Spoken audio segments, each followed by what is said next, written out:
तुलना करता हूं, मीडिया के लोग सुन ले। औरंगजेब ने जिस तरह से हिंदुओं को सताने का और मानसिक रूप से कमजोर करने का काम किया था, उसकी तुलना और बराबरी अगर कोई कर रही है तो ये अशोक गहलोत सरकार कर रही है। हमारे मंदिर तोड़े गए, हमारे शिवालय तोड़े गए, ड्रिल मशीन लगा करके अलवर में तोड़े गए, रामनवमी के जुलूस पर पथराव कराया गया और उसके ऊपर किसी तरह की जांच और कार्रवाई नहीं हुई। भीलवाड़ा में दंगा कराया, जोधपुर में दंगा कराया, कन्हैयालाल टेलर का उदयपुर में सिर धाड़ से काट करके अलग कर दिया गया। ऐसी सांप्रदायिक ताकतों को संरक्षण कौन दे रहा है? कौन उन लोगों का काम के जो है बढ़ावा दे रहा है? यह अशोक गहलोत सरकार राजस्थान में तुष्टीकरण का तांडव कर रही है। और इनको इसकी प्रेरणा कहां से मिलती है? इनकी सरकार, ये जब सत्ता में थे 4 से 14 तक इनकी सरकार थी, राम मंदिर का प्रश्न सुप्रीम कोर्ट में, हाई कोर्ट में चल रहा था। इन्होंने एफिडेविट फाइल किया कि भगवान राम तो हुए ही नहीं।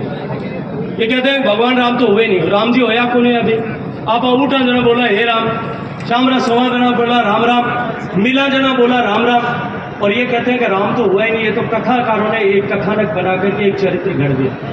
राम सेतु हमने बचपन में सुना, हमने तुलसीदास जी की रामायण में पढ़ा कि नाथ नील नल दे कपि दो भाई, लड़काई ऋषि आशीष पाए। और उनको आशीष मिली थी कि वो जिस पत्थर को टच करके, उठा करके अपने हाथ से छू करके समुद्र में फेंक देंगे, वो पत्थर तैरने लग जाएगा। और उन्होंने भगवान राम का नाम लिख लिख करके वो पत्थर नदी में डाले। हम गिलहरी की कथा भी सुनते हैं, उस गिलहरी ने अपनी पूंछ पर मिट्टी लपेट लपेट करके, गीली होकर के अपनी तरफ से योगदान करने का काम करके राम सेतु बनाया। ये कहते हैं कि राम सेतु तो कुछ था ही नहीं, ना राम था ना राम सेतु था, इसको तोड़ने का आदेश कर दिया। इनका खड़गे जी इनके अध्यक्ष हैं, वो कहते हैं कि ये अगर मोदी जीत गया तो देश में सनातन ताकतवर हो जाएगा, इसको हराने की जरूरत है। और अभी 2 दिन पहले स्टेटमेंट आया, ये जो नया अलायंस बना है घमंडिया संगठन, उस इंडिया अलायंस, जिसमें चारा घोटाले वाला भी है, जिसमें नौकरी घोटाले वाला भी है, जिसमें दारू घोटाले वाला भी है, जिसमें जमीन घोटाले वाला भी है, वो सारे घोटालेबाज जिन्होंने मिलकर के 20 लाख करोड़ का घोटाला किया। मैंने कहा भाई एक बार इनकी फोटो छपी, एक एक के ऊपर लिखना शुरू करो किसने कितना घोटाला किया। इन सब के बीच में आपस में कंपटीशन, और इन्होंने जो घोटाला करके 20 लाख करोड़ के घोटालेबाज एक साथ इकट्ठे हो गए।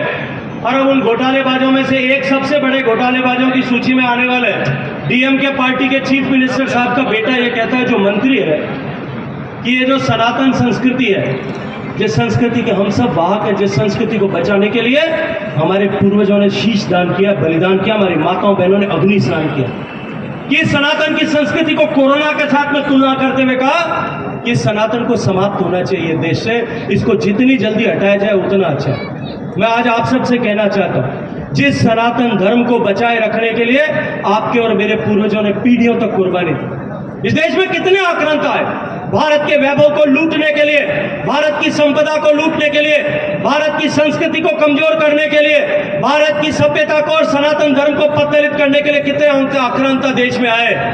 शक आए, हूण आए, कुषाण आए, बाद में उनके बाद में जो है यवन आए, पठान आए, गौरी आए, गजनी आए, मुगल आए, और उसके बाद में गुलाम आए और कासिम आए, और उन सब के बाद में डच आए, फ्रांसीसी आए, पुर्तगाली आए, और उसके बाद में अंग्रेज आए। 2000 साल तक हम पर आक्रमण हुआ इस सनातन को मिटाने के लिए। औरंगजेब और अलाउद्दीन खिलजी जैसे कई लोगों ने प्रयास किया, लेकिन आपके और मेरे पूर्वज सक्षम थे। उन्होंने अपनी पुरुषार्थ पर, अपनी भुजाओं की ताकत पर इस भारत की सभ्यता और संस्कृति को बचा करके रखा। आज ये हमारी संस्कृति और सभ्यता को मिटाने की बात करते हैं। सौगंध है हमें उन सब हमारे पूर्वजों की, जिन्होंने, चाहे वो महाराजा सूरजमल होंगे, चाहे वीर दुर्गादास होंगे, महाराणा प्रताप है, हम सबको उनकी सौगंध उठा करके खड़े होना पड़ेगा कि हम इस सनातन पर हमला करने वालों को बर्दाश्त नहीं करें।